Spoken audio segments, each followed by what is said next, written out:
Hello and welcome to the Human Spirit in the Holocaust, an Echoes and Reflections podcast in which we shine a light on remarkable stories of courage, perseverance, and hope during one of the darkest periods in human history.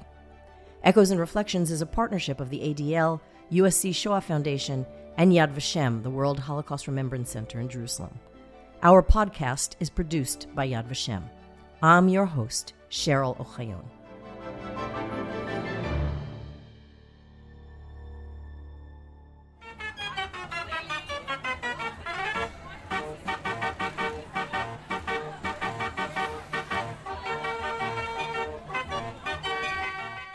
What do you think of when you think of the circus?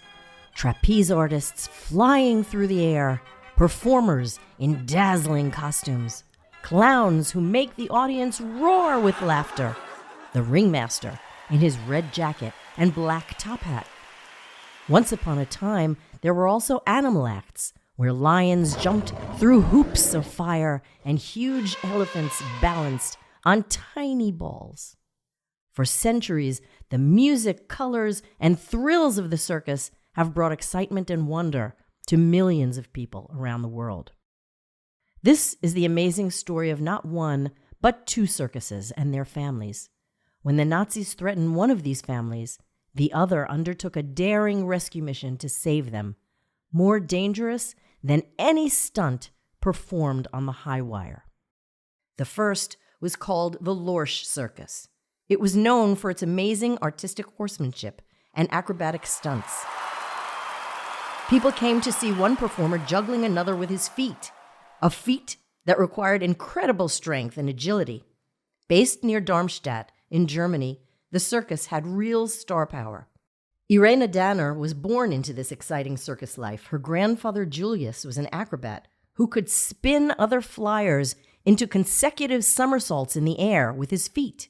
In fact, he had toured Europe, the United States, and South America, even performing at Madison Square Garden in New York City. He taught Irena acrobatics when she was a little girl. She became fascinated by circus life.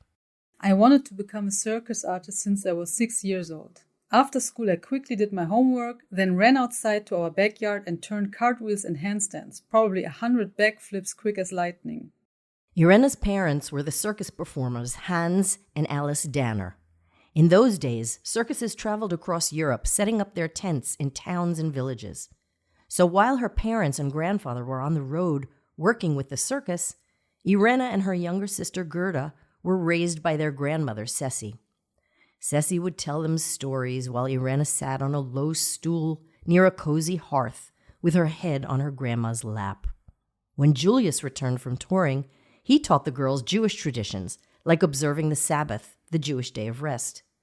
The girls upheld these traditions, even though they were only half Jewish. The rise of the Nazi Party in Germany in the early 1930s cast a dark and frightening shadow over Germany. Nazism promoted racist anti-Semitism. The Nazis blamed the Jews for Germany's defeat in World War I and for its economic and other problems. Anti-Jewish propaganda increased. Jewish businesses had a harder and harder time as clients began to stay away. In 1930, the Lorsch Circus lost many performers and much of its audience. It was forced into bankruptcy. Irena's parents had to find work elsewhere. Once Adolf Hitler and the Nazi Party came to power in 1933, more and more anti-Jewish policies were implemented.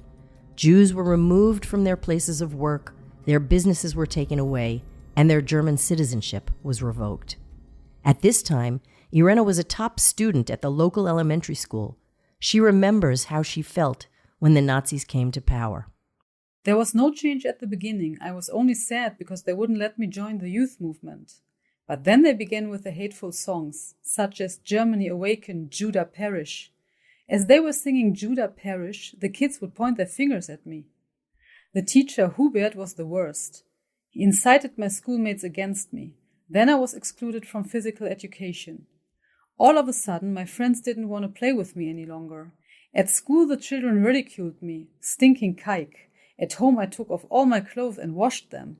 I soaped my body, brushed my teeth, continuously chewed mint, but to no avail.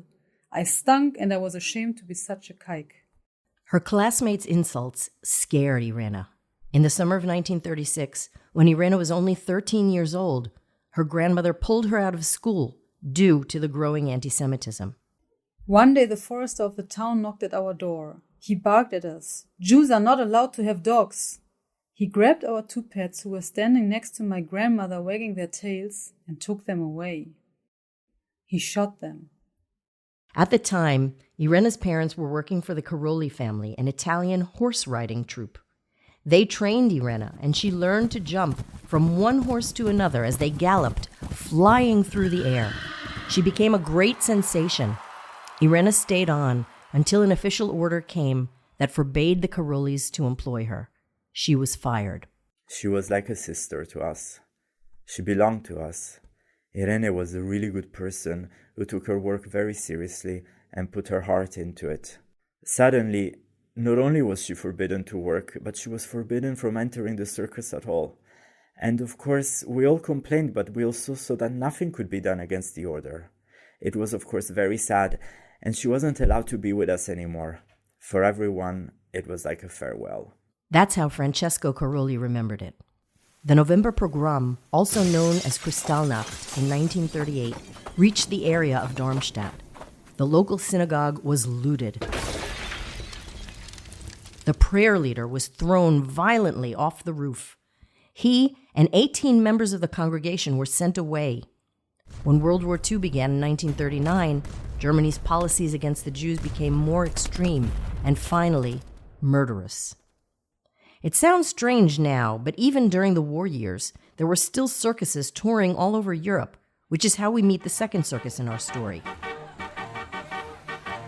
It was called the ALTHOFF Circus, and it dated back to the 18th century, Germany's oldest circus dynasty. It was a big one, with 90 artists and their families. In 1941, they set up their wagons of all places near Irena's home in Darmstadt. You would think Irena would have run to see the circus. She loved it so much. But she was so frightened and nervous due to the changing atmosphere and rising anti-Semitism that her grandmother, Ceci, had to convince her to go. Finally, she went. Petite and beautiful, she caught the eye of a performer named Peter Bento, who was one of a family of musical clowns from Belgium. He walked her home that night. She couldn't believe she had found someone who could be a friend. By that time, Irena was 19. As a Jew in Nazi Germany, she was forbidden to work. The German Ministry of Culture had imposed severe restrictions on employing Jews, but Irena was desperate. She decided to take a chance. She asked Adolf ALTHOFF, the director of the circus, to take her on as a performer. He knew she was Jewish, and he knew that employing her was dangerous. In spite of this, he agreed to engage her in his circus under an assumed name. He made her part of an elephant act, together with Adolf's wife and another young woman. The women in their sequined costumes were boosted up into the air on the elephant's curling trunks and hoisted onto their broad gray backs.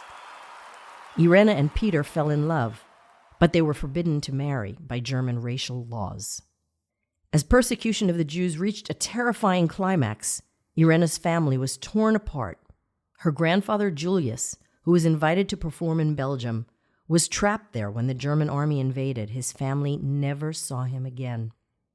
In Darmstadt, the Jews were forcibly taken from their homes and deported to concentration and death camps. In March 1943, Irena's beloved grandmother Ceci was taken. Irena was heartbroken. Her grandma was everything to her. Ceci was murdered at Auschwitz. Their neighbors watched what was happening to the well-respected Lorsch family and other Jewish people they had known for generations. They shrugged their shoulders. What could they do about it? There was one man who felt differently. Adolf ALTHOFF remembers. I knew what danger these people were in. What was I to do? I couldn't deliver them to the Nazis. If I did, it was 100% certain that they would be taken away. By this time, every Jew in Germany was in mortal danger, and every non-Jew who helped them was in danger as well. Irena's Jewish mother, Alice, and her younger sister, Gerda, were desperate to find shelter. Irene's father, Hans, needed to hide as well, even though he was not Jewish, because he had refused to divorce Alice, who was. Irene turned once again to Adolf Althoff to provide a safe shelter at his circus, this time for her entire family. Years later, Adolf recalled. And then she asked me whether her mother and her sister could also join. And she told me the reason. I had to help them. I couldn't leave them to the Nazis. To be honest, I have no idea how I could have done this, but I was glad to have done it. For almost 3 years until the end of the war, Althoff let all 4 Danners, Irene, Gerda, Alice, and Hans, work in the circus. He got them forged papers using Italian names. It was dangerous to harbor Jews. Traveling from place to place made things somewhat easier. But at every new stop on their tours, the circus was searched by the Nazis. Althoff was a very brave, principled man who refused to join the Nazi Party. He was helped by his wife Maria, who played a big part in hiding and looking after the Danners, and by Mohammed Sahrawi, a Muslim acrobat from Morocco who was Peter's best friend. They were able to warn the family when a search was underway with the cue, "Go fishing," signaling them to run and hide. Adolf would then distract the Nazi officials. When the Nazi gentlemen came to check on us, I usually knew about it in advance. I was especially kind, gave them free tickets for the extended family, generously poured cognac, told them stories from my past. For example, how I used to perform in Kiev with the Bears. When they wanted to check the premises, I usually was able to divert them. I told them that I had a meeting with one of their superiors, but that my wife, Maria, would take care of them. By that time, she had set the table in our wagon and offered them coffee. She never forgot the bottle of cognac. Our hospitality became famous. The Althoffs were in danger every minute of every day that the Danners stayed with them. Yet, as Althoff explained after the war, there was no question in our minds that we would let them stay. I couldn't simply permit them to fall into the hands of the murderers. This would have made me a murderer. The Althoffs' choice to do something when everyone else felt they could do nothing enabled the Danners to survive the Holocaust. Irene and Peter had 2 children during the war and 3 more after it. In appreciation of their remarkable courage in standing up against the Nazis and saving the Danners' lives, the State of Israel recognized Adolf and Maria Althoff as righteous among the nations. This title is awarded to non-Jews who risked their lives during the Holocaust by actively trying to save Jews from the threat of death, and did so without seeking any payment or other reward. During the very dark time of the Holocaust, when compassion was rare and most people looked away indifferently, the righteous were the few who cared and took action. In his speech when receiving this honor in 1995, Adolf Althoff said, "We circus people see no difference between races or religions." Thanks for listening. For more podcasts about the human spirit in the Holocaust, please see the Echoes and Reflections website at echoesandreflections.org. Our thanks to Berta Havera as the voice of Irene Danner, to Moshe Cohen as the voice of Adolf Althoff, and to Rocco Giansante as the voice of Francesco Caroli. Special thanks to Sarah Levy and to Stav Meshar for her expertise.